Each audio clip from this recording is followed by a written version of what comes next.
The following stories are inspired by documented paranormal encounters. Some locations and identities may have been changed to protect the people involved. These stories may be disturbing for younger audiences, and listener discretion is advised. This podcast is based on true events.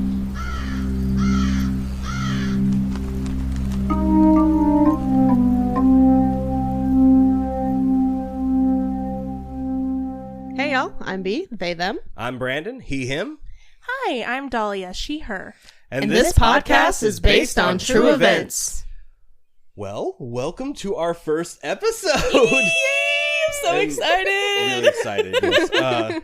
This is something we've had planned for like a very long time. Yeah. Dalia, me, Brandon, and Dalia, say hi. Hi.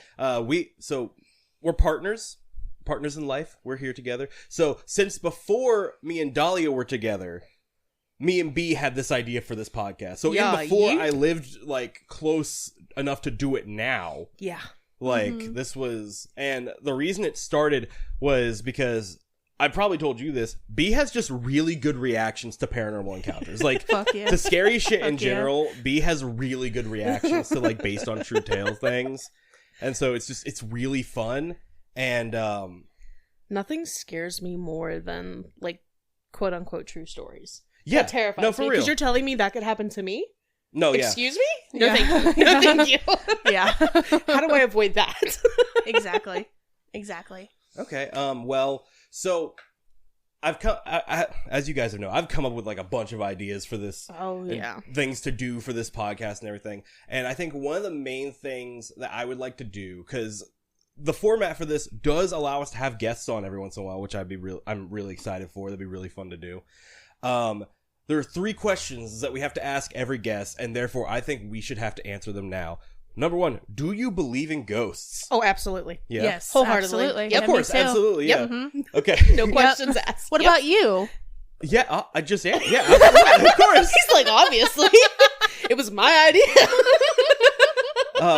Do you believe in cryptids? Yes. Yes. Yes, I think I'm the most skeptic of cryptids, but I still do believe I in think them, it depends on yes. the cryptid. Mothman honestly. is real and he's secretly my baby daddy.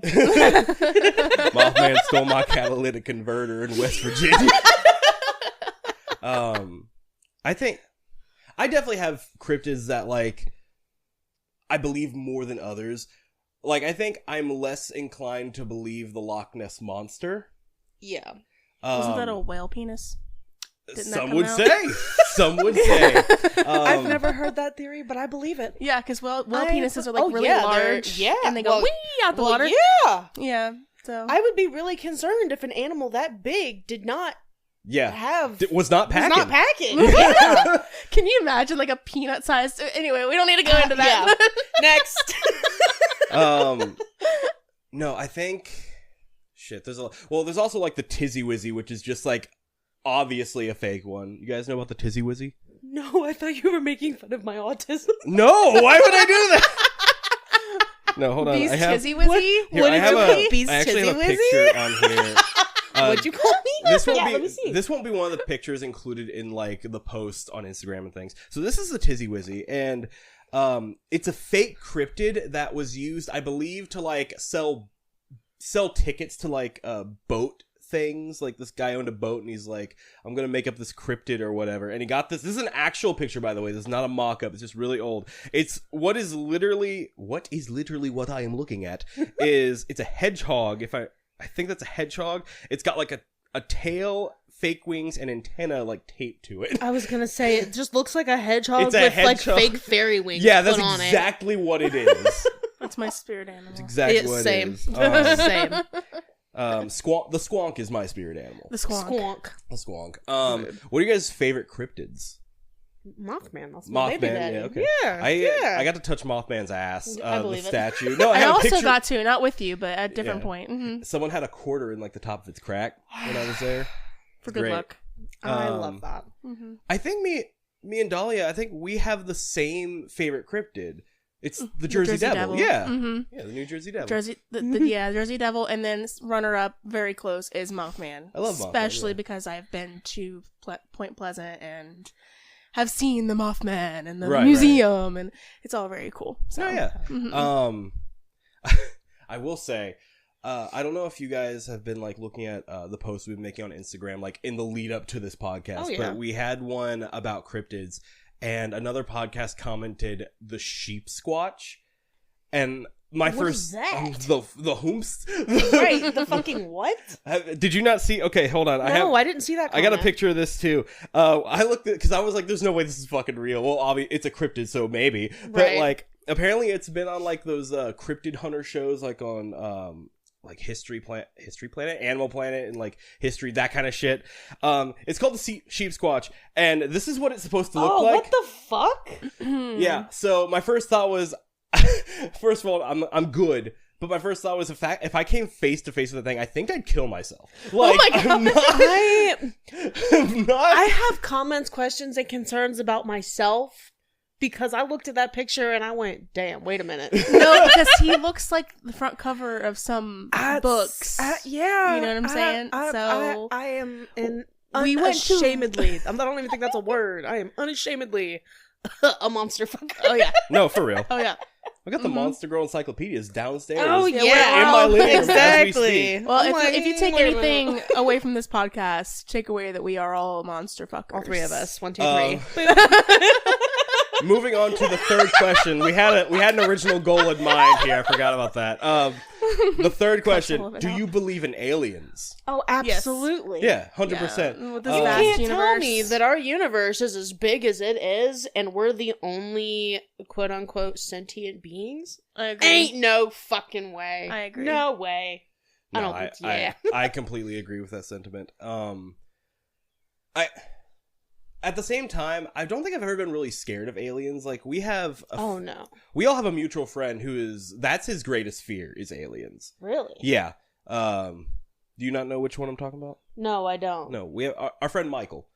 Oh, deathly gotcha. afraid. Okay. Deathly Yeah. afraid of aliens. Oh, like, that I is did not know that about his him. worst fear, yeah. Does not like the idea of aliens. Wow. But no, yeah. Unexpected, right? Yeah, I had no idea. Right. Yeah, I think we could even consider the creatures at the bottom of the ocean that we haven't discovered to be potential alians. You don't know. We don't know. Started on the ocean. Oh my gosh, That's the ocean's a whole different. yes. That's a whole nother scary territory. Yeah, it is. Okay, so I am gonna go over the basic like plot itinerary for each of our episodes. Okay. Like, you guys both might already know it, but just haven't heard it in, like, the list format I have. So, obviously, we're always going to start out each episode with the greeting and the title, the thing we did at the very beginning. Yep. If we have any guests, we'll introduce them immediately afterwards. Another thing, which we'll actually stop right here and do, I want to have a little section at the beginning just called, like, a vibe check. Like, how are we feeling? How are you doing today? Like, how have you been? Like, that kind of thing. Like, we don't have to get into, like, details or any kind of specifics. Just, like, how are you feeling, like, in the current state? Yeah, general vibe check. Yeah, so, like, a vibe check. Like, for instance, for me, I'm feeling better than I was. Yeah. I've been having a really bad problem this week with, like, migraines type deal. It was one of those, I don't get these often, but it was one of those where, like, my peripheral vision just starts going. Yeah. And then I'm like, okay, well, it's coming. And then it's bad for like a day or two or half a day or whatever. I actually woke up today. I think it was just because of like lack of caffeine and maybe rest. But I woke up today with a headache. And this whole time I was like, oh no, I really hope this doesn't interfere with podcast recording. But I'm fine. I feel fine now. I feel good. It feels beautiful outside. My cheeks are a little hot because, you know, first episode jitters. Oh, yeah. But it feels beautiful outside. Not really sunshiny like it was yesterday, but still, it's a windows open day for sure. Oh, yeah. It's I like gorgeous a good cloudy day. I do too. So... I've always said I love a good dreary day. Yep. Like, just a nice rainy drizzle. It's so comfy, especially when I don't gotta go anywhere. Yeah, if I gotta drive it, though, it's a different story. Oh, 100% different story. Yeah. That's hot drink, porch sitting weather. 100%. Which of you would like to go in? Which Your words are hard. I keep trying to talk too fast is what's going on. Which of you would like to go next in the vibe check? I'll go. Okay. I'm doing much better than I was. I was sick the last couple of days, Mm-hmm. I think that was user error. Oh, As everyone here will learn, I unfortunately suffer from a disease called dumbagitis. Yes, it is contagious. I'm so sorry. Anyways, I went and got a nice big old tattoo on Wednesday, and then Thursday I went out drinking really heavily. No, Great. And I B. think that's why I was so sick. I hadn't put two and two together, and I realized, I was like, oh my god, I'm a fucking idiot. But I am feeling much better today. that's good to hear. I only got 3 hours of sleep last night because I was so excited Yeah. for today. I felt so bad, about yesterday and whatnot, but I'm feeling great. I'm doing good. We were technically supposed to record yesterday, and then B got sick, and obviously, like, Text at 3:30 in the morning. My bad. well, I didn't get it till I woke up, so it's no skin off my bones, but like my bones. But Skin on my bone. what is the saying? Skin off my nose? Skin off I couldn't tell you. Because I my have brain no says idea. skin off my neck, but that doesn't sound right either. No. I have no idea. All right, well, somebody's screaming it out there, I'm sure. Listening to this pop. Yeah. Yeah, let us know. Let us know if you know the saying. Please. Dalia, how are you? I'm good. I'm feeling funky fresh. I am the breeze coming through here. Good vibes. Really excited for a bunch of new beginnings happening. Just got a new job. My ankle injury that I had in January, it's a long story, but it's doing a lot better. I'm walking, hobbling around. Haven't taken medicine in a couple days for it. I was suffering for that yesterday, but today I'm doing a little bit better. Heck yeah. I'm trying to wean myself off the ibuprofen because I'm getting real tired of it. So Fair. I don't blame you. I'm running through, going through bottles of ibuprofen is not fun because, one, you got to keep buying it, and Yeah. two, it's like you can't drink on it or anything like that. I'm just trying to relax. So Right. But yeah, lots of new things, lots of exciting things happening, and I am really feeling positive about it. So Good. Hell yeah. I'm glad. So yeah, that's our vibe check. It may every few episodes it may start dumbing down. You'll notice because we will be batch recording these. Yeah. It just makes it easier. That way we don't have to like make a singular trip every week for this. Or I guess me and Dalia live together, so I guess B doesn't have to make a singular trip every week. yeah. No, yeah. So just a batch of episodes. So it may get less words for each vibe check, but a vibe check all the same. A mood can change throughout the day. Oh yeah. No, so there's that. After vibe checks, usually we'll go straight into our stories. Like, I will go first. I have my stories based off documentaries and different things like that. So me and Dalia might both have one or two stories. I will be most likely having one most of the times, and she'll most likely be having two most of the times. So how it'll go is I'll give a story, I'll show you guys pictures, I'll send them to our group chat. You'll be able to see them if you're watching the YouTube version of this, or if you go on socials, we'll be posting them there as well. So it'll be story, pictures, discussion. Next story, next set of pictures, next discussion. Then it'll go over to Dalia, same format, stories, pictures, discussion, stories, pictures, discussion. We will then close off with B, story, picture, discussion. Cool. We'll do kind of like a wind down after that, or like during that discussion, we'll do some thank yous for you listening if you make it that far, and like what our socials are, that kind of thing. And we have like a little outro that we've decided on, I'm pretty sure. Mm-hmm. And yeah, so that is the itinerary. That is how these episodes are going to work. Now, does anybody have anything else they want to say or get off their chest or anything before I get into my first story? By the way, B is going into these completely blind always, which I'm Always. excited for. Raw reactions. I don't even know what the pictures look like yet. I genuinely have no idea. Well, nobody will know what the pictures look like until like we send them, so that's cool. Oh yeah. Yeah. Any other final thoughts before I get into my first story? I only have one for this first episode, but it is a good one. I very much, wrote down the episode for this one to be the first episode. Because I was like, this would be a good one. This would be a good one to start with. Oh, yeah. If you're listening to this, you can probably tell what it is by the title of today's episode. B still Yeah, cannot. I don't even know what the title of the episode is. Yeah, you've been forbade from looking at the titles. Yeah, I do have- all of the episodes we're recording today. I don't know what any of them are titled. Nothing. Which great. Love that. I do Love have one that. thing I Yeah. would like to say. This may be told at the end as well, but As you are listening, if you have any paranormal encounters or anything like that, feel free to send it to us. I will be reading those out loud as I get sent them. Yeah. And just know our socials as well as an email can be found on ours at the Beacons page. Yeah, so for that, again, that's one of the things that we'll go over at the end of every episode. We'll make sure to be like, hey, check this out. But also, they will be in the show notes, like the links for the email where you can send in your own stories, and for all of our socials where you can follow us and keep up to date with us. Those will all be in the show notes of every episode that we come across. That we do. We come across. We do. We do. We do. We do. All right. Anything else? Or are you ready? Are you ready? I'm primed, locked, and loaded. ready? All Let's right. go. Okay. I'm excited. I'm so excited. I'm gonna try. Excited. I'm gonna try to not like speak way too fast.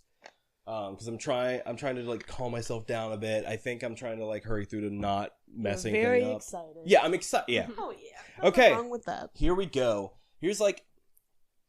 All right. Here. In 2013, James Wan breathed new life into the genre of supernatural horror in film with his movie The Conjuring. Oh, Jesus. The first film in what would be an extended universe of paranormal stories. The movies combine a good mix of atmospheric tension and jump scares in order to tell, or at least the main series, a compelling narrative based on true events. I say that because the Annabelle movies, the Nun movies, obviously, no. But the main ones, they're mostly based on true events. Mm-hmm. While you've probably seen the movie, you probably don't know the real details about the horrifying events that plagued the Perron family in that old Rhode Island home. So, as told by the show Paranormal Witness, I bring you the story of The Conjuring. I just want to throw in real quick. Yeah. I had nightmares after I watched that movie for Really? weeks. Oh, wow. So getting to learn the real story, I'm so sorry. Please continue. No, you're fine. You're fine. I'm eager. Well, this is the real story of The Conjuring. The following events occurred in Harrisville, The following events occurred in Harrisville, Rhode Island between 1971 and 1880. The moment she saw the house in person, Carolyn Perron says she had been completely taken by the heartstrings. The place looked like a dream come true in her eyes, especially after all the recent hardships that she and her family had been dealing with in their current town of Cumberland. So much that she immediately put down a $500 deposit on the house, the entirety of their life savings. Her husband Roger, upon returning home from a work trip, was not thrilled to hear that his wife had just sunk every penny that they had left to live on into the house without even discussing with him first. Yeah. He remembers saying to her, "What the heck did you do?" But even he admitted that the house was beautiful, and upon seeing it himself told Carolyn that she had done the right thing after all. And so, Carolyn and Roger, along with their 5 daughters, Aunt Andrea, the eldest, Nancy, April, Cindy, the little tomboy, and Christine, all excitedly moved into the large farmhouse in Harrisville. Christine remembers her and her sisters, quote, scattering like little mice when they first saw the place in person, eager to explore every nook and cranny of the property. Carolyn recounts being just so happy, but as we all know, the happiness wouldn't last as long as they would have hoped. One day, the girls were all gathered in their bedrooms when one of them, they don't remember who, suggested playing a game of hide and seek. As the rest of the girls started counting, Cindy bolted from the room, excited to find her hiding spot in the big maze-like house. As she searches for the perfect hiding spot downstairs, Cindy hears a click and turns to watch as the cellar door opens nearby, slowly creaking open. No, thank you. Oh, that would be perfect, she thinks. They'll never find me down there. Before she grabs herself... Okay, so she grabs herself a flashlight from the kitchen and heads down the dark staircase. She had the feeling of anticipation, like she was going on her own little adventure, right? As she's panning a flashlight around the dark cellar, she sees it, an old wooden box tucked away in the corner of the room, and it's just the perfect size to hide in. As she hears the faint echo of her sister shout, "Ready or not, here I come!" she squeezed herself down into the box and shut the lid, a lid that she was adamant had no lock or latch. The rest of the girls searched everywhere in the house for Cindy without being able to find her. Cindy, on the other hand, started to feel like something was wrong. Why haven't they found her yet? It was starting to really get hot in the box, and she decided that it might be time to get out and call it quits. However, when she pushed on the lid, it won't budge. As the rest of the sisters continued to look for Cindy, Cindy would continue to punch, push, kick at the lid of the box that just would not budge, the whole time screaming for her sisters to help her. But no matter how hard she tried, the box wouldn't open, and the heat inside continued to build. Cindy recalls a feeling of not the box simply being locked, but that somebody from outside the box was holding the lid down on her, preventing her from getting out. Where are my sisters? Please, God, send me my sisters, she thought as the air in the box grew thin. Nobody's gonna find me. I'm gonna die in here. And just as she could feel her consciousness starting to wane, a wave of cool air enveloped her as her sisters opened the lid of the box. They had finally found her. Christine recalls her sister's skin being white as a ghost as she told them the box wouldn't let me out. One night, Christine was on dish duty. She recalls how she always hated that they didn't have like window coverings, like curtains. There was a window in front of the sink. Yeah. You never know who or what might be staring in at you from the darkness, which is a sentiment I agree with, absolutely. Yes, same here. All of a sudden, she hears a sound that scares the daylights out of her. The click of the cellar door being unlocked, and the squeak of it slowly opening. She recalls thinking that there is no reason for that door to have opened up just now, as she started feeling a draft around her feet and ankles.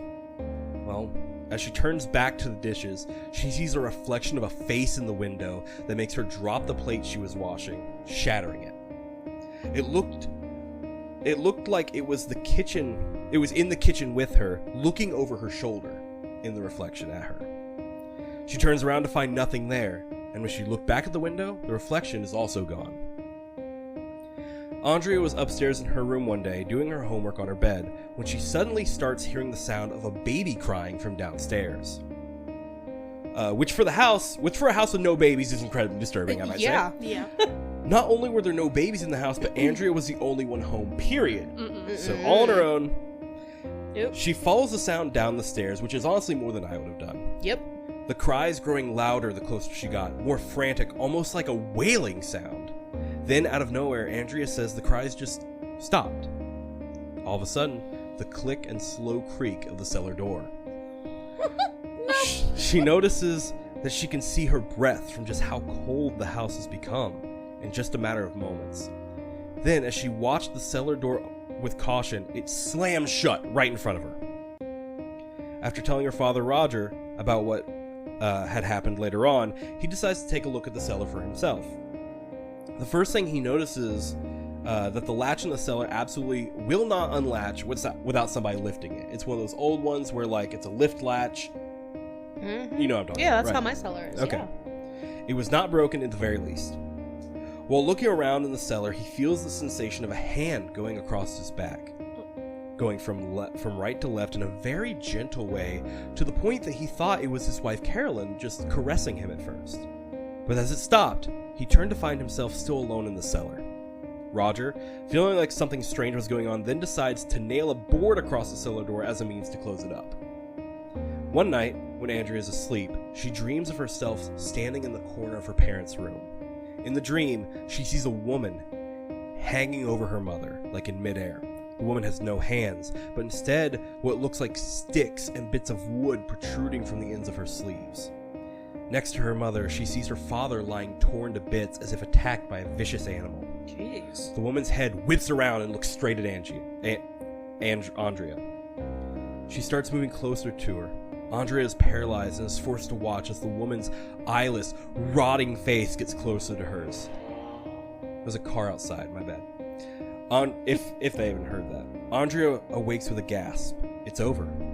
As she takes a few calming breaths, she turns her head to the side and jolts back as, for a split second, she sees the woman sitting next to her in bed, smiling at her.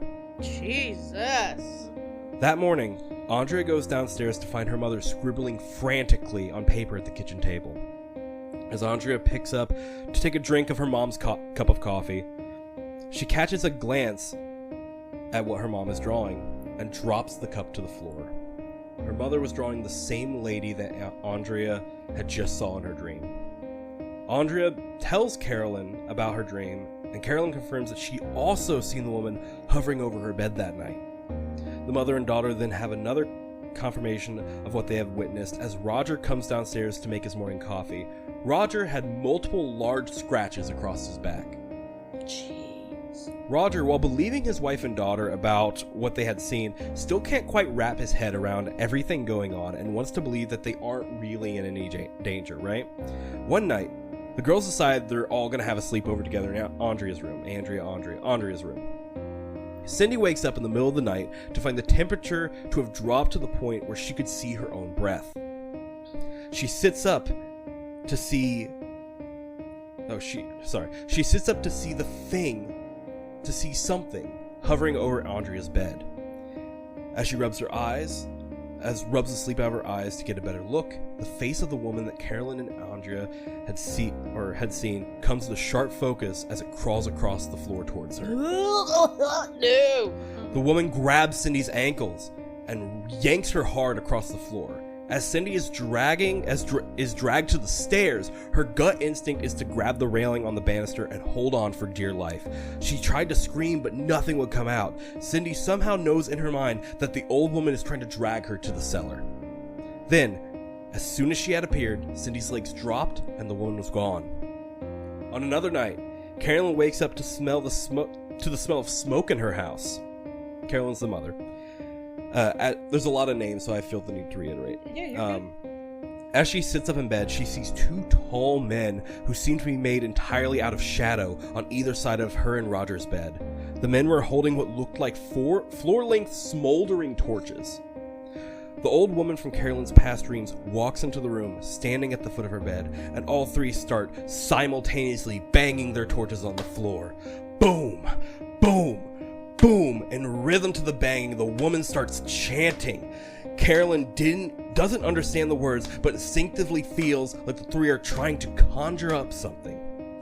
As Carolyn's heart beats faster and faster, the woman jabs something down into Carolyn's leg. Carolyn feels whatever it is pierce her leg and instinctively throws back her covers to check. As her view leaves the entities, they, along with the smell of smoke and the chanting, are gone in an instant, leaving behind a bleeding stab wound in her leg.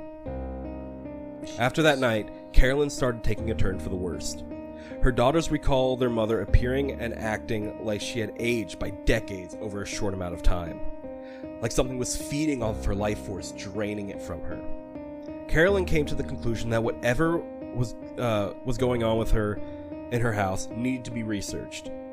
As she goes to read into some early records.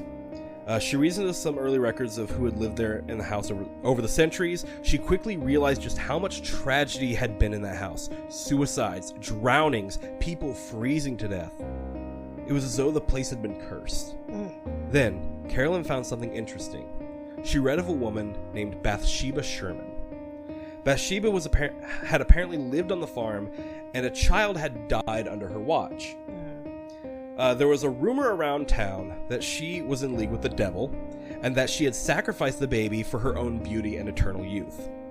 Carolyn was able to read the medical report, and the coroner stated that the cause of death for the baby was a large needle that had been embedded into the base of the child's skull. Carolyn then wondered if that same needle was the one used to stab her in the leg. Had she been cursed as well?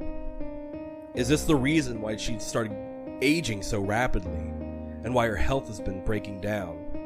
One evening, Christine opens the door to a man and a woman on their front porch asking for their mom. Christine opens. I think I said Carolyn.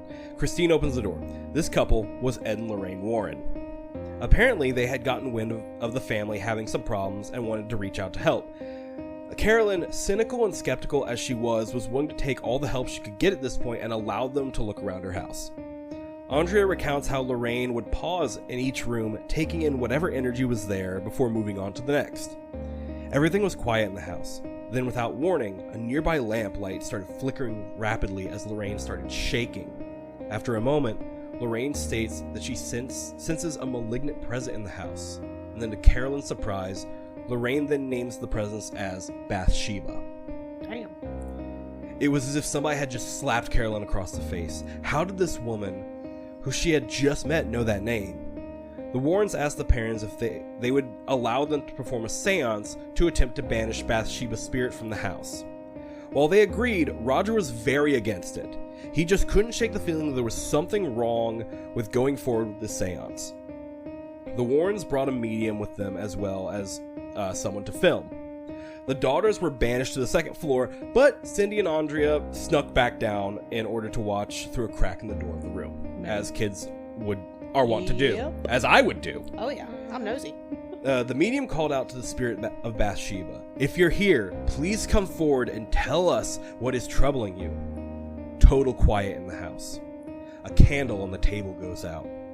Not even 2 minutes into the seance, all hell breaks loose. The whole house starts to tremble around them. The lights in the room flickered. Then the table lifted off the floor. Roger just couldn't believe his eyes. The table slammed back down to the floor, and Carolyn started to, quote, cave in on herself, almost as if her body was shutting down. Then Carolyn's body started to contort, and her face filled with a look of pain and agony. Her whole body drew up, and her knees folded up into her chest. They could hear her bones cracking. Then, as Lorraine Warren reached out a hand with a rosary to grab Carolyn's hand, the chair Carolyn was sitting in shot back and fell over, hitting Carolyn's skull hard on the floor. Andrea thought she just witnessed her mother die. Yeah. Carolyn showed no signs of life as the group rushed over to her side. Roger was the first there, frantically checking over his wife. "You killed her!" he yelled at the rest of them. "You killed her!" Roger then yelled at all of them to get out of the house.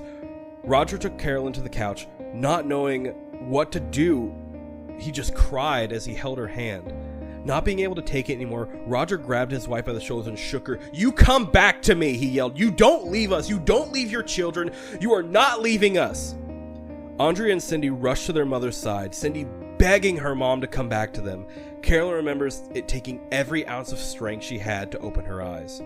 Her head felt like it was splitting in two, but she was alive. After that night, Roger realized that he finally had to do something to protect his wife and his children, so he sold the house. When Carolyn finally left the house for the last time, she couldn't wipe the grin off her face. Afternote. The footage that the Warrens recorded was mysteriously destroyed during the seance. Carolyn's health has never fully recovered since leaving the house. Bathsheba's grave was later discovered just 5 miles from the house.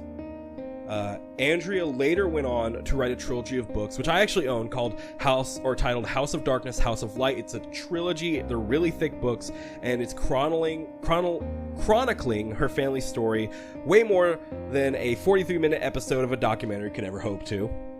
Today, Andrea Perrin is unconvinced that it was actually Bathsheba Sherman who was the one who terrorized her family, but that was someone or something else entirely.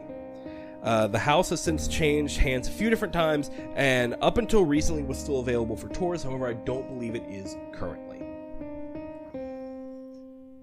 And that's my story. Would you guys like to see some pictures? Yes, please. All right, open up the group chat. So, I almost just sent you guys your own selfies. My bad. Okay. You said men made a shadow, and I went, Reese, is that you? What? Who?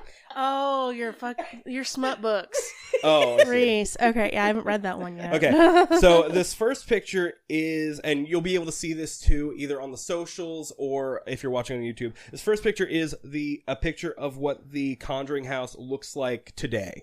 Like, this is what it looks like. It's a little log cabin. Yeah. This next one is a picture of, up top, that is Carolyn and Roger Perrin, and the bottom is the 5 children. Okay, this next picture is again, it's the top and bottom. Top photo is a picture of the kitchen, so you can see the sink in the window where I think it was Christine saw the reflection. Mm-hmm. And then the bottom picture on that one is the kitchen where I believe the seance was actually held. So you can kind of picture it. So that door in the back left corner, that's where I believe the girls, watched as stealthily as they could. This next picture these are 2 pictures of what the basement looks like. It's a lot bigger than I ever pictured it looking. Yeah. But this is where Roger had the caressing hand across his back. And this next one is the top photo is Andrea's room, I believe. That's what I was able to find. So it's Andrea's room. So that staircase there is where Cindy was almost dragged down. Like, was dragged down by the little woman. And then the bottom photo there is the parents' room where Carolyn saw, like, the chanting people banging stouts on the floor. So that's where that is. And then just one more. This is actually from the show Paranormal Witness itself. This is the a shot from the original Rhode Island record that shows Bathsheba Sherman's name written on the ledger.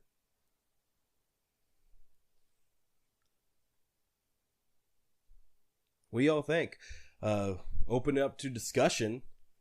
That's fucking terrifying. Yeah, and that's obviously, that's a fraction of what happened. They were there for like 10 years dealing with this shit. And like, again, it was like a 43-minute documentary episode. It's a trilogy of books. There was so much going on. And I've been able to read, I've started reading the first book in the trilogy. It's like, I'm not halfway through yet, but they even had like a bunch of really bad circumstances to the reason why they moved in the first place. I believe like, not to get graphic, but if I remember correctly, they had like a neighbor kid kill one of their pets. Jeez. I can't remember if it was a dog or a cat, but no, there was a lot of like, a lot of stuff. I really recommend those books. That's House of Darkness, House of Light. I need to read more of them, but what are your guys' thoughts on this one? I can't imagine. It wouldn't have took me 10 years. Yeah. Spending my life savings on a place just for this to happen I mean, obviously that's why they stayed for 10 years, because that was their money. They couldn't afford to move. We couldn't afford to move. Absolutely not. So I can't imagine being trapped inside of your own home. Mm-hmm. Your home, it's supposed to be your safe space, and it not being safe anymore. Yeah. That's terrifying. Just takes a second to... I'll tell you what, during the documentary and like rereading the story, I start tearing up with the Carolyn part, like towards the end, where they're just begging her to come back. Like that's I couldn't imagine. Yeah. Mm-hmm. Like, and I've got 3 little ones myself, and just the thought of them watching that happen to me is just heartbreaking. No, yeah. Mm-hmm. I will say, Dalia, you didn't say you saw it as much, but when watching the documentary, this is all coming from like their mouths, like these people's mouths. You do get to see Roger and Carolyn like talk about this themselves, and I will say, she looks, and I'm not to be mean, but she does look insanely older than he does. For her age, yeah. Like, for her age. It's insane. And, like, you can really tell where it's like, yeah, she started, like, aging so rapidly and stuff. You can tell, and I'm, like, I feel so mean saying that, but it's insane. You can definitely tell it impacted you can definitely tell the impact. Absolutely. Mm-mm. Whew. All right. I don't know about you, but I ain't chasing down noises I hear from down my stairs. I'm gonna shut my door, turn my music up, and pretend I didn't hear it. They had nothing to do with me, yeah. Right, that ain't none of my business. Nothing to do with me. Okay, well, that's mine. My face is full red just getting redder every time I made like a talking mistake.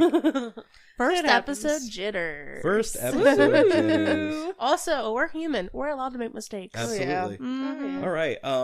Dalia, I believe it's your turn. What do you got for us today? Oh, goody. How many stories you got for us? Well, I have 2 stories for our first episode. Okay. And this first story is a little creepy. Of Just course. I mean, that's the theme of things, All right? Name of the game. So, this allegedly true encounter was posted on Reddit. First off, there's a little note at the beginning before the story begins that states, posted a few days ago on a different it's a subreddit, looking for ways to protect my son.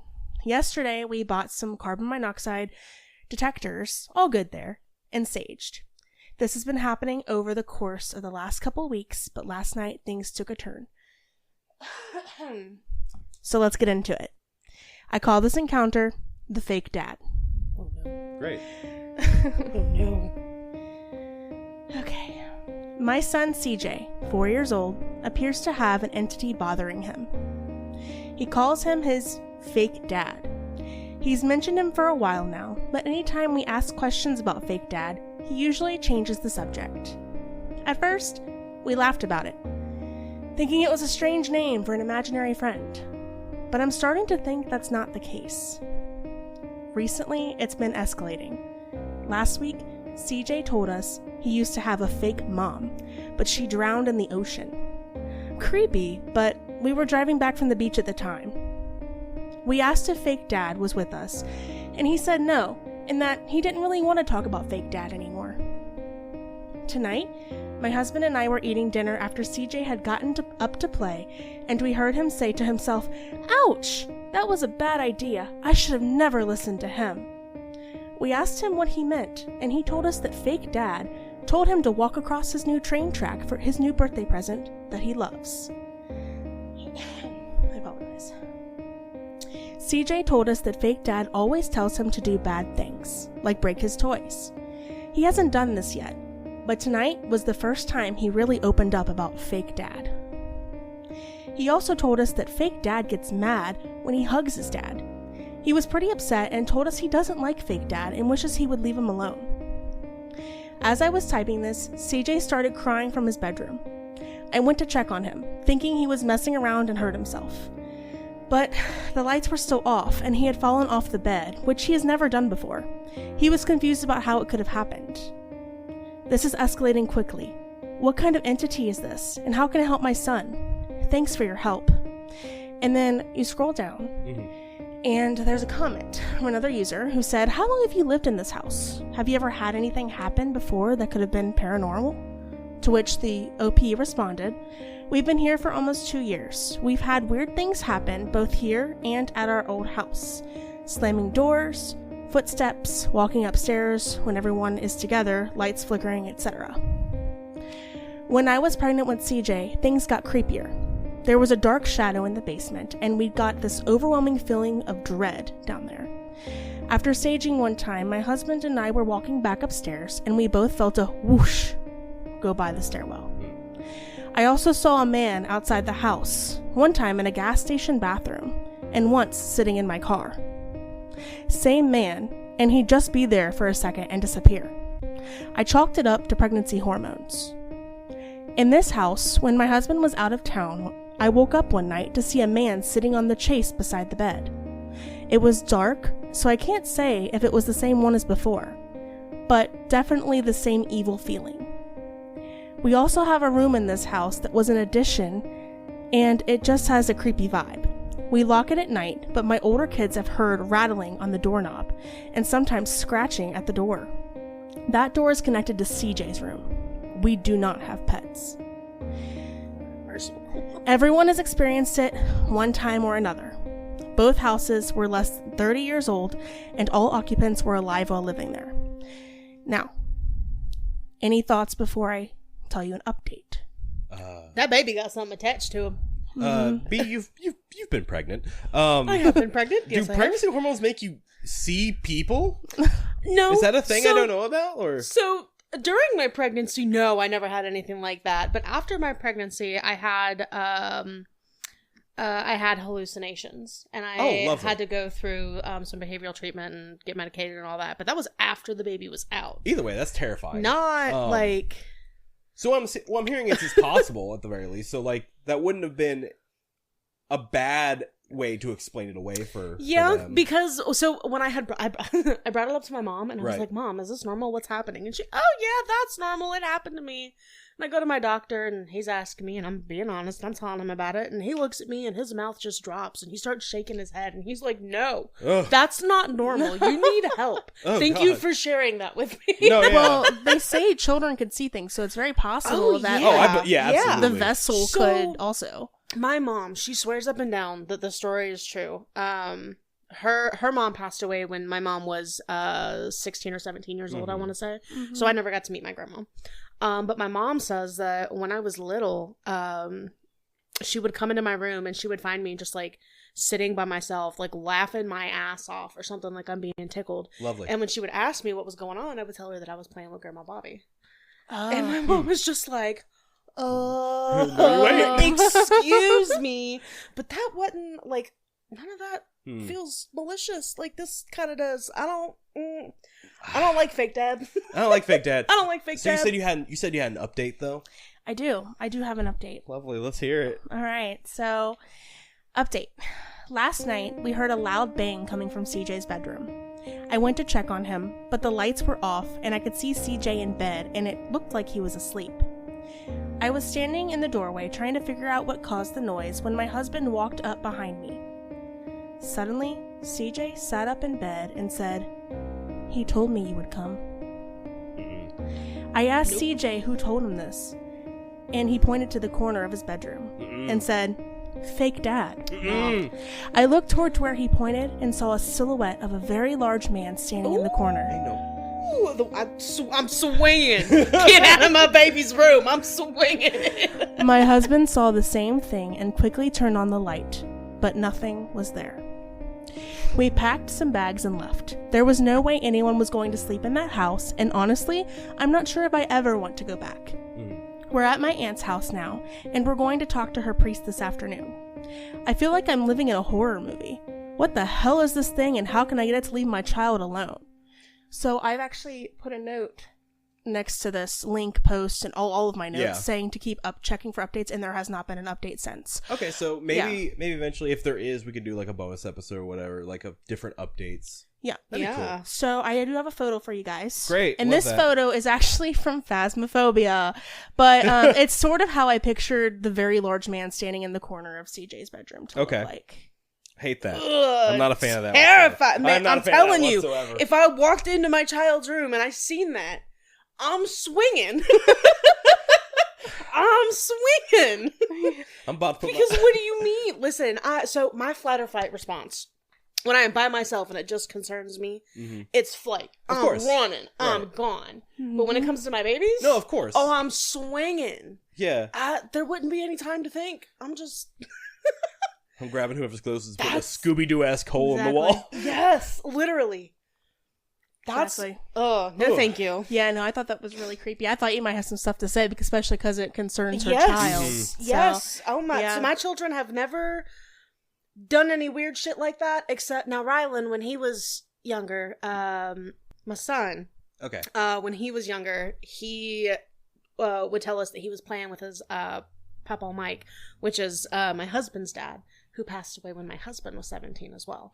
But never like, I don't know, scary weird shit where I'm looking at them like, oh, you little freak. No, but that's, I don't know. Yeah, and especially because she's seen stuff in the past too, so maybe this entity took a liking to the child.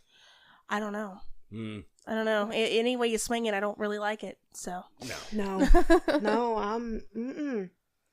I don't know what I'm going to do, but we're going to fix it. I'm with this lady. Reddit's probably where I would have gone if I was having these problems. like a good catch-all for... Yeah. I really like Reddit. Just a general, what the fuck do I do? Yeah.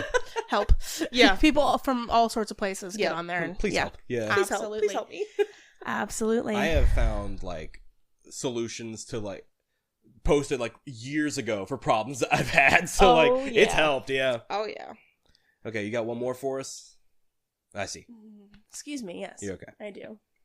Okay, so for my second one, first of all, this allegedly true encounter was posted on Reddit as well, and it's pretty creepy, as you can imagine. So let's get into it. Yeah.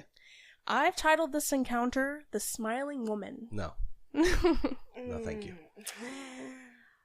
Okay. I am uncomfortable already. The Redditor says, I don't usually post on this subreddit, and I definitely don't go around looking for paranormal stuff. But something happened tonight that I can't explain, and I feel like I need to write it down somewhere. I work in HR for a company located on the 3rd floor of a 75-year-old building. This building was originally for a private residence, built by a man for his wife. Now it's split into office space, big offices, and what used to be bedrooms, with cubicles in the larger rooms. My usual office is under renovation, so I've been sitting at the reception desk temporarily. There's a sculpture outside the building of the original couple sitting together on a bench. Kind of sweet, but a little sad now considering the history. We lived on the 3rd floor the same floor I work on. The lowest floor is underground and houses a federal agency. But because of that, the building has seen its share of sketchy activity outside over the years. Gang members and criminal types. 3 people have been shot outside since the building opened. All survived with non-life-threatening injuries. So, staying late always made me a little bit uneasy. Tonight, I stayed late because I had to miss some time earlier in the day for an appointment. It was 9:25 p.m. and I was working on onboarding paperwork for a new hire. The office was mostly dark, aside from the lobby and my temporary desk. I had a podcast playing on one AirPod while I worked. That's when I heard something behind me. The best way I can describe it is skittering. Not footsteps. It was fast and light, like something brushing quickly across the floor. Like a rat. Sorry. I stopped typing, took the AirPod out, and listened. Nothing. I assumed it might have been a coworker grabbing something that they left behind, even though at that hour it was unlikely. I was alone. Still, I got back to work, but left my AirPod out in case I heard it again. And I did. This time, it came from farther away, down the hallway where our industrial printer is. The hallway was completely dark. I needed to go print a driver's license and social security card for the new hire, so I had no choice but to head down there. I stepped into the hallway and turned on the light. What I saw next stopped me cold. About 15 feet away was an older woman on the floor. She had short, white, curled hair and was wearing a pale pink cardigan. But she wasn't lying down in a normal way. Her body was low to the ground, belly facing down, but her arms and legs were bent upward in a spider-like posture. Ooh. Elbows and knees pointing toward the ceiling. Her head was twisted towards me, and she was looking right at me. And she was smiling. It was like that was the only face she could make, like her face was stuck that way. I froze. I didn't move. I blinked once, and when I opened my eyes, she was still there. Only now, she was farther down the hall, still looking at me. I didn't stick around to process it. I turned and ran back to my office, and when I looked back, she was gone. I've seen this woman once before several months ago. I thought I saw someone, the same woman, walk into our break room. I followed to ask who she was, but when I walked in, no one was there. The only thing that stood out was the scent of Calvin Klein Eternity. It was strong, like someone had just passed through. My grandmother wore that perfume for years, so I knew it instantly. After that encounter, I looked into the building's history and found out the original owner's wife, the woman the house was built for, died alone on the 3rd floor. She had dementia and choked while eating. That detail stuck with me. I figured maybe her spirit was still around. She'd spent her whole life in that space, and maybe she just never left. The first time I saw her, I wasn't scared, just surprised. What I saw tonight was different. It looked like her, but the posture, the way it moved, the way it looked at me, it wasn't right. It didn't feel like a memory of a person. It felt like something pretending to be a person. I'm not writing this to convince anyone of anything. I'm not claiming to have answers. I just know what I saw. It wasn't normal, and I don't think I was supposed to see it. If anyone's experienced anything similar or knows what this could be, I'd honestly appreciate hearing about it. I don't know if I'll be able to look down that hallway the same ever again. I imagine so. So, yeah, any thoughts while I get this picture ready? Did you hit your... I did. I fucking bonked my head on the wall. Oh, no. First of all, I just gotta say, the fucking gall to not be gone after blinking. Like, who do you think you are? Yeah, lingering right, like that. Right. Exactly. Oh, no. Dude, like, there are rules, buddy. Also, there really? are rules. You gotta go. Also, really, really specific with the perfume. Like, I understand why. Yeah. But, like, it was odd. Crazy specific, right? At first I was like, this reads like AI, but then like they include that detail about the grandma, so I was like, oh, No, yeah, okay, yeah. okay, That's how I am with Davidoff Cool Water, because my papa, he always smelled like Davidoff Cool Water and stale coffee. No, yeah. I mean, if you know a scent, you know a scent. So, like... It kind of throws you off, though. Kind of takes you, like, for a loop for a second. Like, wait a minute. Yep. So... 4 pictures here. 4? Okay. No, 4. F-O-R. Oh, okay. F-O-R. For picture. It's 1 picture. I do apologize. Here's some nightmare fuel for the right. So, this is how I sort of visualized the old woman, how she was crawling on that floor there. Oh, I'm not ready. I'm not it was thrown together a little bit by me. I had to Photoshop it a little bit, and I'm going to send it. I hate everything. Jesus Christ. It's Samara from The Ring, and then the face, I believe, was... I found it on Google. I think it's an AI old lady. And, yeah.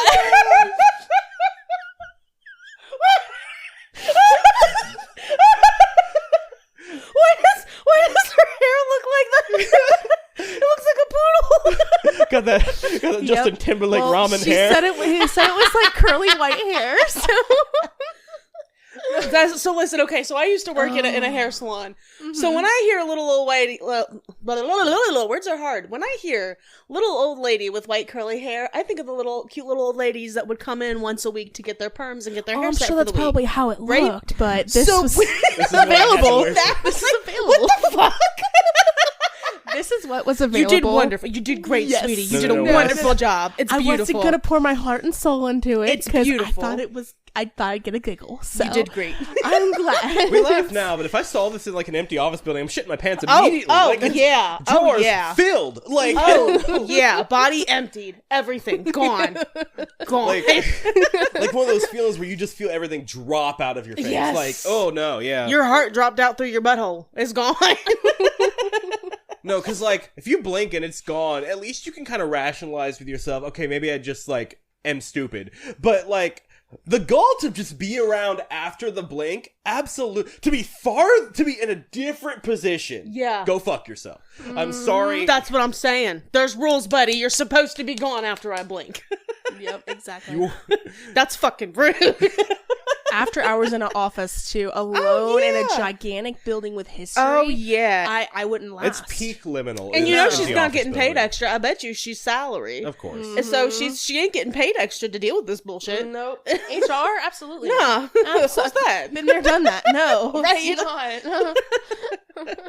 God. Whew. Well, great stories. Thank you.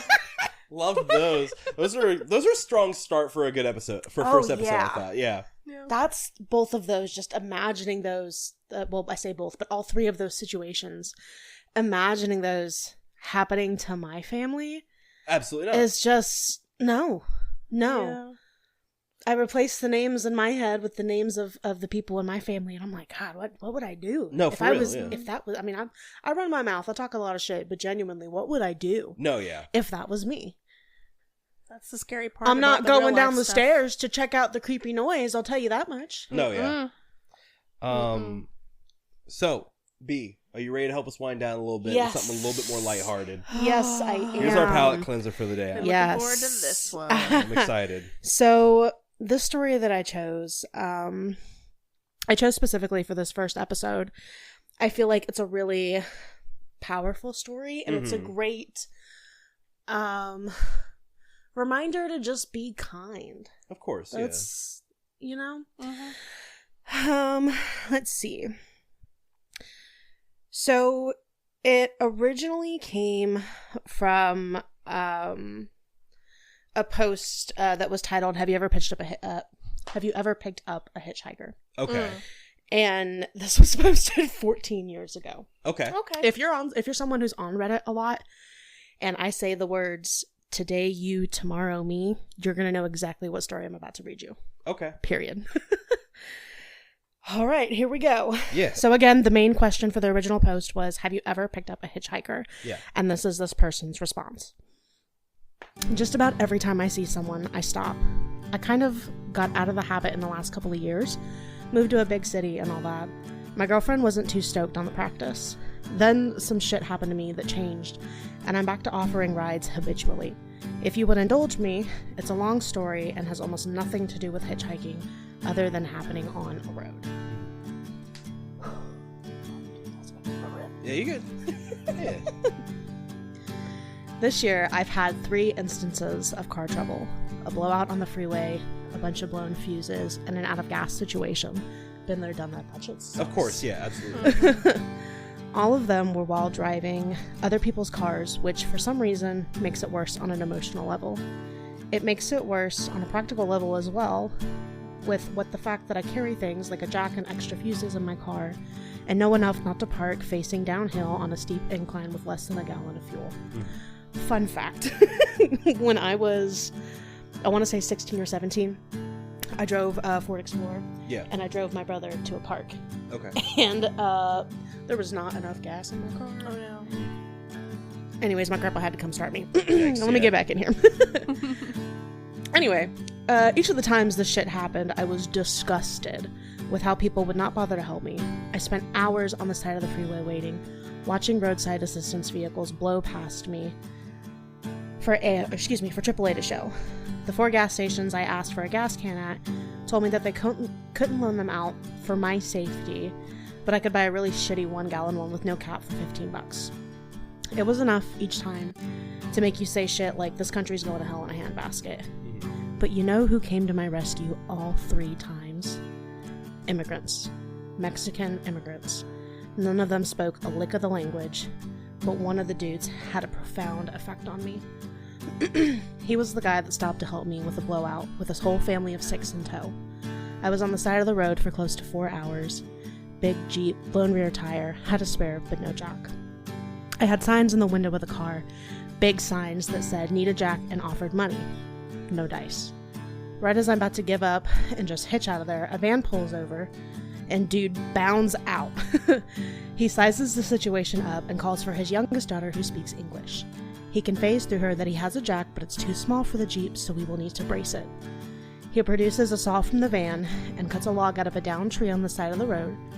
We rolled it over, put his jack on top, and bam, in business. I started taking the wheel off, and if you can believe it, I broke his tire iron. Oh, no. It was one of those collapsible ones and wasn't careful, and I snapped the head I needed to clean off. Fuck. No worries. He runs to the van, gives it to his wife, and she's gone in a flash, down the road to buy a tire iron. She's back in 15 minutes. We finished the job with a little sweat and cussing. Stupid log was starting to get, and I'm a very happy man. We were both filthy and sweaty. The wife produces a large water jug for us to wash our hands in. I tried to put a 20 in the man's hand, but he wouldn't take it, so I instead gave it to his wife as quietly as I could. I thanked them up one side and down the other. I asked the little girl where they live, thinking maybe I could send them a gift for being so awesome. And she says they live in Mexico. They're here, so Mommy and Daddy can pick peaches for the next few weeks. After that, they're going to pick cherries and then go home.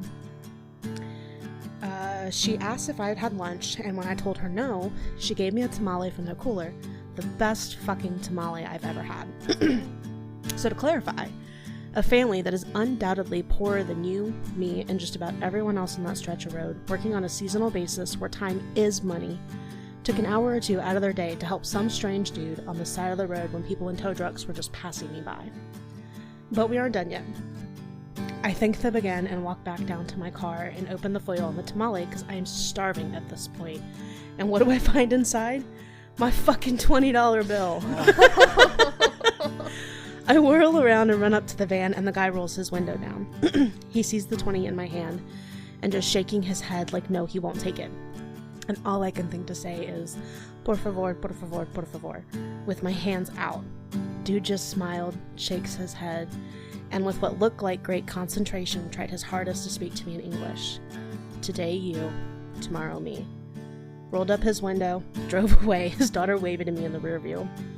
I sat in my car, eating the best fucking tamale of all time, and I just cried, like a little girl. It's been a rough year, and nothing has broke my way. This was so out of left field, I just couldn't do. In the 5 months since I've changed a couple of tires, I've given a few rides to gas stations, and once went 50 miles out of my way to get a girl to an airport. I won't accept money every time I tell them the same thing when we're through. Today you, Tomorrow Me. Damn. That brought tears to my eyes. It did the first time I read it. Oh gosh. The very first time. It's a very We need powerful more story. people like that. No, so I real agree. too. Yeah. I agree. I remember at one point I was pregnant and I had my middle daughter in the car with me and my tire blew on the side of the highway. And I'm standing there just pregnant as fuck. I mean, 8 months pregnant, freaking the hell out because my daughter is in the car and my tire's on the side. Mm-hmm. My phone wasn't working. Nobody would stop to help me. And eventually I finally got my phone to work so that I could call my father-in-love. And he came and he helped us out. But it's such a scary situation to be in. Oh yeah. I But can imagine. it's really nice to know that there are still good people out there who will stop and help. Yeah, absolutely. Lord, like Dalia knows just how many car troubles. Like, Oh yeah, I've been in. oh yeah. Mhm. You yeah. and cars don't have a great track Me record. and cars do not have a No. car. Just in the track. past few years that we've been together, Yeah. the amount of times that Yes. we've called Like, tire AAA rod is and- snapped. Yeah. My fucking tires all the time. Oh Tires. yeah. Just recently, like a couple weeks ago, I had a rack and pinion needed replacing, which was I had to take a loan for. Like, it's insane. And car troubles are never fun. I can't imagine how fucked I'd be if I didn't have wonderful step grandparents who were giving me like AAA memberships. Right. That- It's such a blessing. That would pay. yeah. Oh, absolutely. That were paying for like free tows and stuff. Mhm. That. Oh yeah, I've used those so many times. Yep. That was a good one. Good job, As B. for Oh, yeah. our picture, Oh yeah, that's right. I've just got you a random stock picture of someone broke down on the side of the road All on the right. phone trying to get help. They better get up. They better get on the other side of that car. Yes, please. Please You were get on the other wrong side, buddy. All right. Well, this is a good first episode. Oh, I yeah, like this. I think so too. I'm very happy. How you guys feeling after your guys' reading sections? My face has finally stopped flushing. I feel like it's a lot less hot than it was. I feel like I gotta take a piss. All right. Well, I feel good. I love storytelling. So yeah. Well, guys, thank you so much for listening, especially if you made it this far. We hope you come back. Again, we're recording these in batch, so we actually should have our second episode already out. So if you like this episode and but you're still on the fence, you're like, or if you really like this episode, go ahead and check out that second episode. I know I've got another story I'm really excited to tell. So yeah, thank you so much. You can find our socials down in the show notes below on our Beacons page. We have Blue Sky because fuck Twitter, not going back to Twitter. Amen. We have YouTube, Facebook, Instagram, and TikTok. Yep. We have a TikTok. Okay, cool. Yeah, we've got all the bases, bases covered, covered. basically. Uh-huh. Yeah. Yep. The basically bases covered. Basically basics. No, yeah. And if you have any paranormal stories, really creepy stories that you want to send us and for us to like read here, to be one of Dalia's, send it to our email. Again, it'll be in the show notes, but it's TPIBOTE, which is, this Our podcast acronym. based on true events. TPIBOTE @outlook.com. Same with any heartwarming stories, or if you have any stories of acts of absolutely, yeah. kindness that you'd like to share Just- with heck us, yeah. I Tell would us how we're love doing. Like, tell us to how we're read doing. your real life Shoot us stories, a too. Shoot us a hey, Mm-hmm. But yeah, you can rate and review us. Like, obviously, listen to our second episode first, but you can rate and review us on like Facebook, Apple Podcasts, and Spotify as well. But yeah, thank you guys so much. Did we decide who was? Okay, I guess I'll just do it. Okay, so thank you guys so much for listening. This podcast was based on true events. Thank you for tuning in.